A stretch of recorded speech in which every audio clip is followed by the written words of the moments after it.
guys, I hope you're having a lovely day. Today's video is going to be 10 tips and tricks for coming home from the hospital. Each time I've been admitted, it has been a lot more difficult than I anticipate coming home from the hospital. Because you figure, you've spent all this time resting, that it's going to be a smooth transition, but that's hardly ever the case. And this last time has been 20 times more difficult for whatever reason. I wasn't able to find any videos with tips and tricks about how to make the transition a little bit smoother, especially for those of us with chronic illness. So I decided to do my own video with my own tips and tricks, and then I also asked Chronically Hopeful, which is also a Facebook page which you can like, which I will leave the link to in the description if anybody's interested to check it out.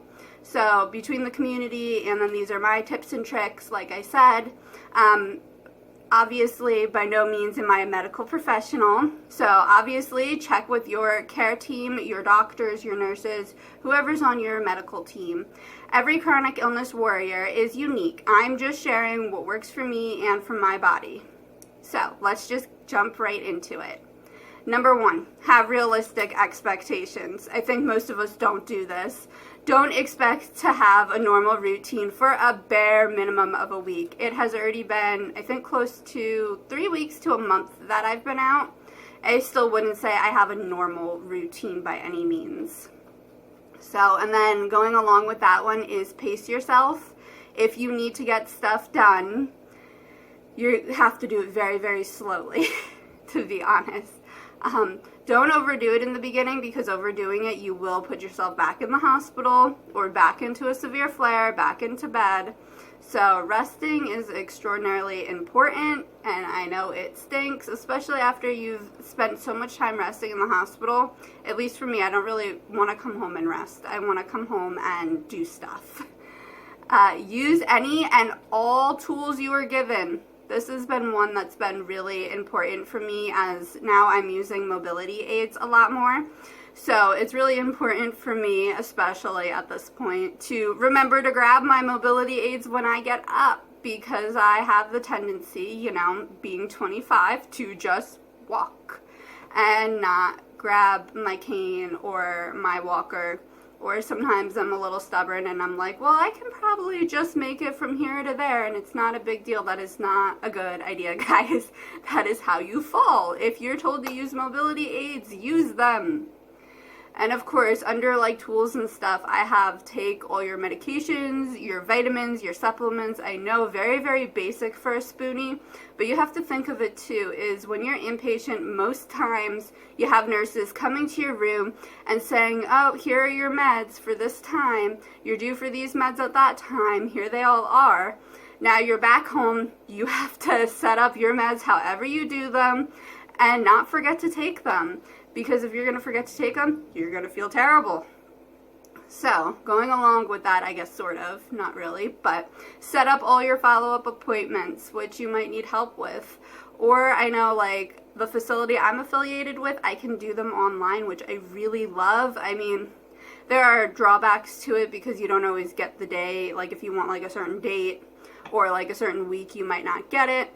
But there are benefits, especially when you're dealing with a ton of fatigue and you don't want to be on the phone for, like, sometimes you can wait 20 minutes to a half hour just to get to a receptionist. I mean, depends on the facility, or longer. I mean, obviously it could be shorter and then you're really lucky.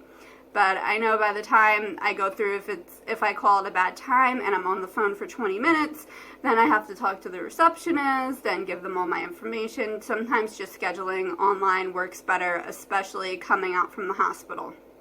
And with that, pro tip, write down all your appointments. Either have a system set up in your phone, on your laptop, or like me and do it the old-fashioned way, pen and paper. This is my happy planner. I'm sure it's backwards for you guys, but I absolutely love it. I'll show you the inside. This way you could just see where I have all, well, I don't have all my appointments because I was inpatient, but so I write down all the appointments I have this way and times. We have them written down in multiple places because I can't drive. So my mom also writes them down because she needs to come because she drives me. So that is my happy planner, which I forgot to say. Monitor your symptoms is tip number 5. This is really, really important because you need to be able to tell your doctors when you're seeing them what's going on. So, I have a couple things to show you. This is a pulse ox, which this is more so like a POTS thing. So it's also going to depend on what type of diseases you have. This checks my oxygen and my heart rate. Now my oxygen drops with my dystonia if I am tight, like in the chest or the lung area. So it's really important for me to check my oxygen. There's not much I can do but be mindful of it and really monitor it close, because if it stays down too long, obviously we have a big problem. So the other thing I have is a blood pressure cuff. Again, POTS, but it is important if you're coming home from the hospital to know your blood pressure. And the next thing I'm not going to show you because I feel you all know what it looks like, a thermometer. Check your temperature. I know it sounds kind of silly, but when you're inpatient, you can pick up anything. I was in a private room and still checking my temperature and stuff just in case I would have picked up an infection, a virus, or anything like that, or just flaring, and especially with a central line if you have one. Okay, number 6, oral banana bags. These might not be for everybody. Again, I have POTS and I have trouble with absorbing food and nutrients, so this is for somebody, I guess, who's kind of like me, or if you tend to be dehydrated. I mean, check with your team. It might be good for other stuff. I know it's really good for POTSies, though, POTS people, and those with Ehlers-Danlos syndrome. I know they use them. I think people with Lyme's do too. But the oral banana bag. It's really high in potassium, magnesium, vitamin Bs, and other vitamins. So I don't drink them every day, but I have them on hand just in case for emergencies. And I've been drinking those off and on coming home from the hospital, because in the hospital you're on continuous, at least I'm on continuous fluids. I would assume everybody is, but maybe it's just my case and I just assume that's protocol. I don't really know for a fact how they do stuff with other patients, obviously. Practice self-care and things you love. I feel like this is something I, again, personally struggle with just because I don't have any energy coming home from the hospital. So, like, doing anything extra isn't always something I feel like doing recently. But, like, for me, it's either reading or painting, doing videos, doing just something I enjoy. This can even mean for you watching something you enjoy on TV. I don't really count that for me as practicing self-care or doing something I love, because I don't love watching TV. So it doesn't really, that for me is like productive resting because I get bored. So the TV ends up on, so it doesn't really count for me. But there's tons of different things you can do. I've also in the past like done baths, which I haven't since surgery, but or a face mask, or now I'm blanking, reading or listening to a book, depending on what you can do and what you prefer. Watching YouTube videos, or there's tons of stuff you can do. Like I said, paint, draw, tons of different ideas. Number 8 is super hard. Ask for help. Nobody wants to ask for help, I feel like, because you don't want to feel like a burden. But it's okay to ask for help, because even people who aren't chronically ill need help sometimes. And I know, like, for me, I'm like, oh, well, my thing is chronic. I need to just figure out how to do it on my own. But it's okay to ask for help, and it's quite necessary sometimes. All right, number 9, give your body the nutrients that it will accept and that it needs. So personally, like I said, I have trouble with my GI tract, so that's why I worded it that way, not just eat as healthy as possible. I personally cannot digest fruits and vegetables very well, and there are times that I just don't digest food in general very well.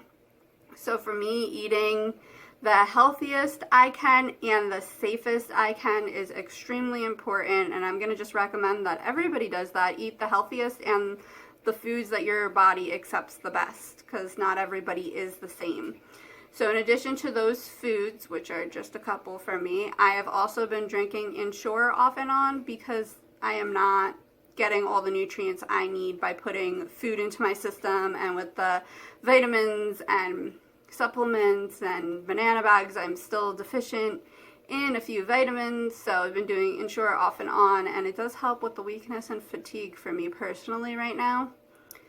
So hopefully that tip will help somebody else. Right now though, I'm doing clear Ensure, so if you're familiar with Ensure, there are different types. Most people drink like the milky type, I call it. I don't know what it's really called. I guess maybe regular. But right now I don't tolerate that at all, so I'm doing clear, which has been an adjustment because I've been off and on Ensure since I was 6 years old. So I have a long history with Ensure. So it's been a taste adjustment, but it does the trick. And then number 10 is, again, very, very basic. I know a lot of these tips are very basic, but I feel like you need the reminder coming home from the hospital. It might seem like common sense, but stay hydrated.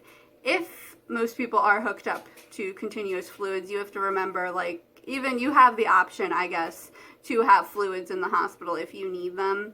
So I guess that's my point. You could be hooked up to fluids, or if they find out, oh, like in your lab work, your electrolytes and stuff are off, then they would give you fluids. So, I mean, somebody's always monitoring everything in the hospital. Literally everything. So, like, it's very, very important, especially if you were hooked up to fluids, to remember to drink as much as possible by mouth, because your body's going from a lot of fluids then to, like, close to nothing if you're forgetting to drink or not drinking enough. So it's going to make things just a lot harder on your body. So, and we tend to forget how important hydration is unless you have POTS or a hydration issue, or you're extremely dehydrated. Like, dehydration is not a fun thing. There's tons of symptoms and it causes a ton of problems. So stay hydrated. I'm going to have a lot of different links in the description, which I hope you will find super helpful. I hope you found this video to be helpful. If you liked it, please give it a thumbs up and don't forget to subscribe. And I hope you have a lovely day. See you guys soon. Bye.